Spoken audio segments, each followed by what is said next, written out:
네, 안녕하세요. BJ입니다. 네, 오늘은 개인적인 일정이 있어서 고시원이 아니라 다른 숙소에 머물게 되었어요. 그래서 지금은 그 숙소에서 촬영하고 있는 중이고요. 네, 그래서 오늘의 주제는 무엇이냐? 우선은 첫 번째로는 고시원 선택 기준, 그리고 두 번째로는 고시원을 한 달 산 입장으로서 고시원의 장단점이 무엇인지, 세 번째로는 이분은 고시원에 있으면 잘 맞겠다 하는 추천, 그리고 비추천 유형에 대해서 좀 알아볼게요. 우선 제 개인적인 이야기가 많이 담겨 있습니다. 네, 가보시죠. 첫 번째로는 고시원을 선택한 이유예요. 우선은 고시원을 택한 이유는 총 3가지, 4가지 정도가 있는데요. 우선은 공과금이 없다. 네, 저는 돈이 가장 중요했습니다. 우선은 다른 타지에서 서울로 상경하는 거라서 아무래도 돈이 없고 또 사회 초년생의 나이다 보니까 네, 돈이 없었습니다. 네, 그렇죠. 그래서 우선은 비용에 가장 초점을 맞춰서 받고, 원룸이나 다른 곳을 다른 곳을 택하기에는 제가 감당할 수 없는 비용이었기 때문에 이렇게 공과금이 없는 고시원의 매력을 느꼈고요. 그리고 두 번째로는 제가 공간에 큰 미련이 없어요. 그래서 뭐 특별하게 캡슐 호텔 정도의 방에서도 잘 머무는 편이고, 그게 예민하지가 않아가지고 공간에 큰 미련이 없었습니다. 그리고 세 번째로는 주거비가 저렴하다. 그리고 마지막으로는 제 개인적인 성격으로 소음이나 환경에 크게 예민하지 않아요. 그래서 여기서 지내도 뭐 크게 문제는 없겠다, 잘 맞겠다 싶었습니다. 두 번째, 고시원을 선택한 기준. 우선은 제가 시간이 너무 촉박했어요. 이제 12월에 제가 퇴사를 하고 이제 1월부터 서울로 상경해서 고시원을 찾아봤어야 했었던 상황인데, 그래서 그냥 여러분은 이러시면 안 됩니다. 사진과 영상으로만 고시원을 택했습니다.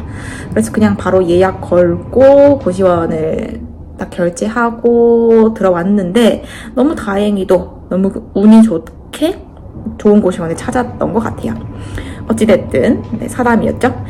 가장 중요했던 건 직장과의 거리였고요. 다만 뭐 인구도 많고 직장들이 거의 빽빽하게 있는 곳들은 이 고시원이라 해도 쬐끄마한 고시원이 막 60만 원이래. 너무 비싸요. 그래서 조금 제가 생각하기로는 시간이 걸리더라도 내가 감당할 수 있는 범위를 찾자라고 해서 그게 한 40만 원 내외였거든요. 그래서 40만 원 내외는 또 창이 없고 화장실이 없는 곳이 거진 40만 원 정도입니다. 제가 살고 있는 곳이 한 40만 원대 초반으로 제가 생각하는 금액과 맞아서 이곳을 선택했고요. 또 장기 거주자 할인이 있는 경우가 있어요. 막 3개월 정도 산다고 하면은 한 얼마 정도, 몇 퍼센트 정도 할인해주고, 그래서 이런 할인이 있는 경우도 있으니까 잘 찾아보시고요. 그리고 세 번째로는 현재 고시원의 장점. 우선 첫 번째로는 집주인분의 답장이 빠르고 항상 청결하게 관리해 주십니다. 이 고시원은 이제 맨 끝에 층에 집주인분들 그리고 가족분들이 같이 살고 계시거든요. 그래서 항상 답장도 빠르고 화장실이나 공용 공간을 깨끗하게 유지해 주십니다. 개인적인 문제, 개인적인 상황이지만 제가 살고 있는 곳이 직장과 크게 멀지가 않아요. 그래서 막 지하철을 타도 도보로 2분 정도고 크게 붐비지 않고, 세 번째, 역시 공과금 걱정이 없어요.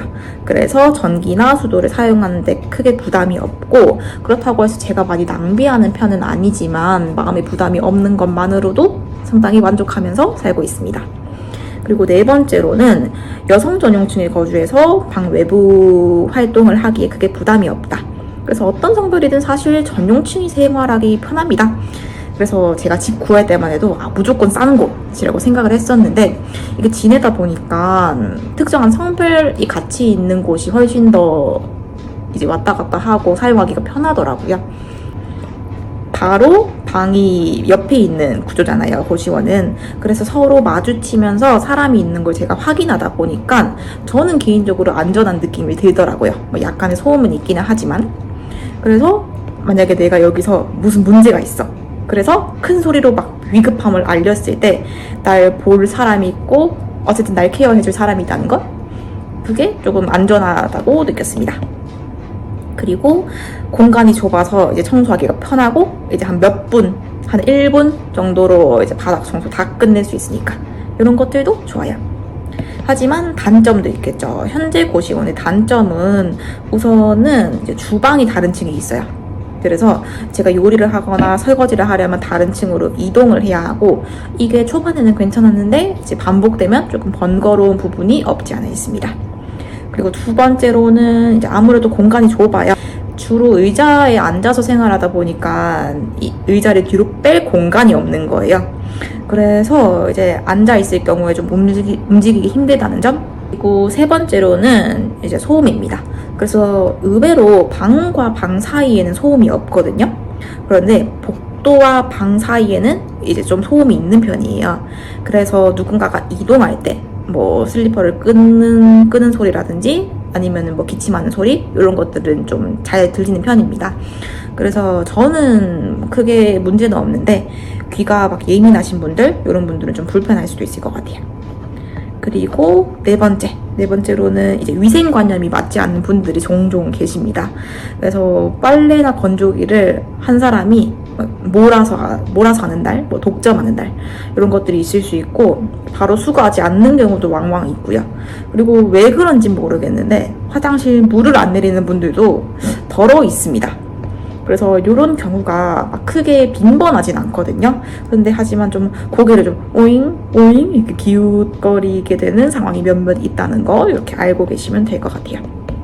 그래서 어떤 사람에게 고시원을 추천하느냐, 우선은 첫 번째로는 소음에 크게 예민하지 않은 분, 그리고 두 번째는 가치관이 다른 타인과도 살아갈 수 있는 분, 세 번째로는 청결에 대한 예민함이 낮은 분, 그리고 네 번째로는 기본 원칙 잘 지키고 부지런하신 분, 설거지 바로, 빨래 바로, 이런 것들.